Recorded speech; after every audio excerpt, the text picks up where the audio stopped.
का देखत रहला हा? कुछ ना, विराज सिखावत रहनी।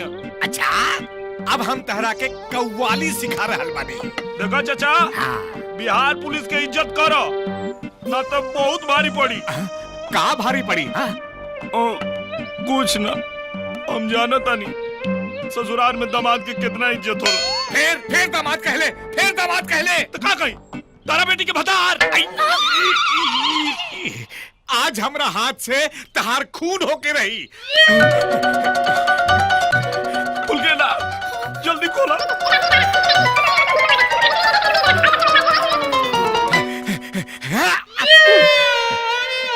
कहीं गई?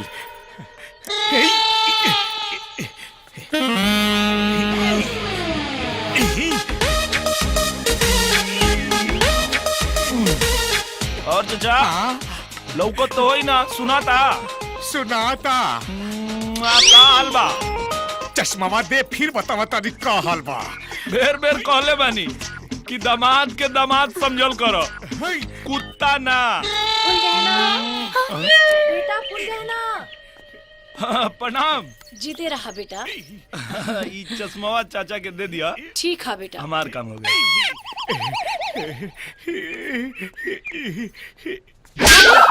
ये क्या करत बानी? तू के बड़ू? पहिना।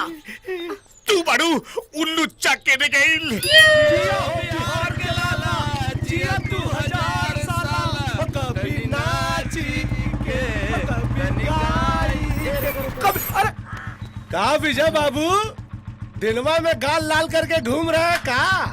अरे तो शादीशुदा आदमी के गाल लाल ना होई तो का लाल होई? हानू, एगो हम लोग बनी, हमनी के कुंवारापन के दर्द दिल से रिस रिस के बह रहल बा। अरे मत छेड़िए पाड़े जी। हाँ, जब भी कोनो अगुआ आवा न बियाह खातिर, हमारे बाबूजी कहें क्या भाई ना, अभी लड़का को पैर पे खड़े हो जाने दीजिए। जब लड़का पैर पे खड़ा हो गई बात तो कोनो लड़की खड़ा नहीं खे हो। अब आप बताइए, हम खड़ा होके करेंगे भी क्या जब कोनो लड़की नहीं खड़ी हो रही है? बताइए।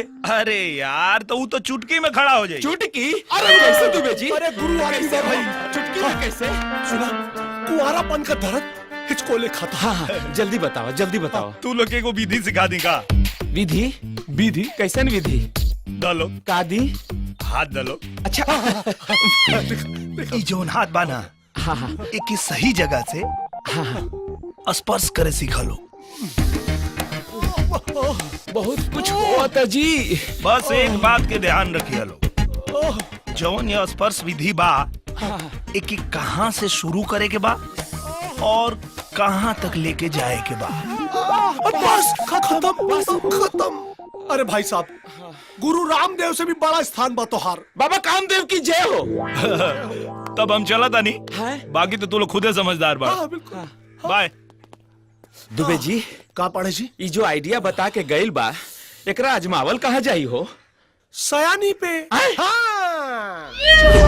हमारो जवानी आया राजा जैसे दुबे जी, खुलल बा, पहले हम जाके मुआयना करके आवत।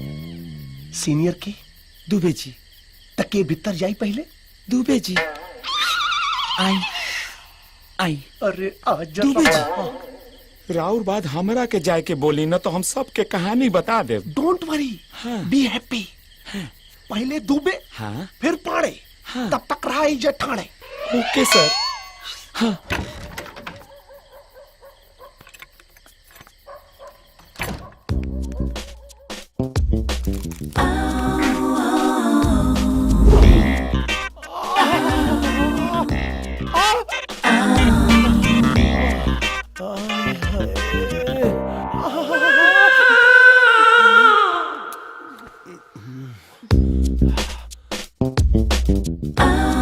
गुलाब जामुन मन करता रपट के लपट जाई। आराम से पलंग तोड़ दिले बा दुबे जी। बस करा लोग, माफ कर दो भाई जी। भाई लग्गू लोग हमारे दोबारा ऐसा ना करो। भाई जाके केहू से मत कहिए, बहुत बेइज्जती हो जाए। माफ कर दो भाई लोग, गोड़ लगता नहीं। का करेंगे हम? अच्छा घूम जाए। दुबे जी कैसन रहल दुबे जी? बहुत बढ़िया। 3 दिन का दर्द दे क्या बतानी। अच्छा, इस सिचुएशन में कवि का कहता? कभी बहुत बढ़िया कहता है। अच्छा, दर्दिया ए बालम, दर्दिया ए बालम, बहुत मुआवेला दर्दिया ए बालम। दुबे जी अब हमरा से कंट्रोल लेके होत, अब हमरा के जाए दी। अच्छा, सुना। हाँ, all the best. Thank you सर।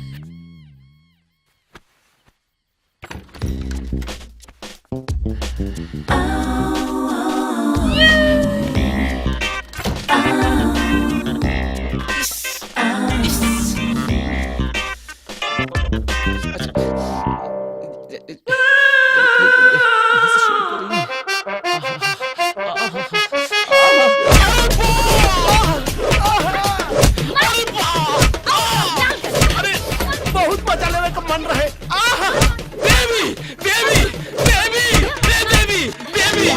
देवी दुर्गा देवी, काली देवी, माता रानी, जाए दी। पता चल गई दुबे जी के साथ का भइल रहे। का करत रहला? ना गलती हो गई देवी। ए टन उठक बैठक चल चल उठक बैठक करे के बाद तो हमरा के माफी मिल चल। श्री देवी देवी कर देता नहीं। दुबे जी फंसा दिलस। दुबे जी की तो हम चल निकल हट। हाँ देवी, थैंक यू। अरे बाप देवी, बाप रे बाप, कैसन रहल पाड़े। दुबे जी दिवाली से पहले ही धोबिया पछाड़ होली हो गई बा। जाइल ना। और सौजन्य से हैप्पी होली।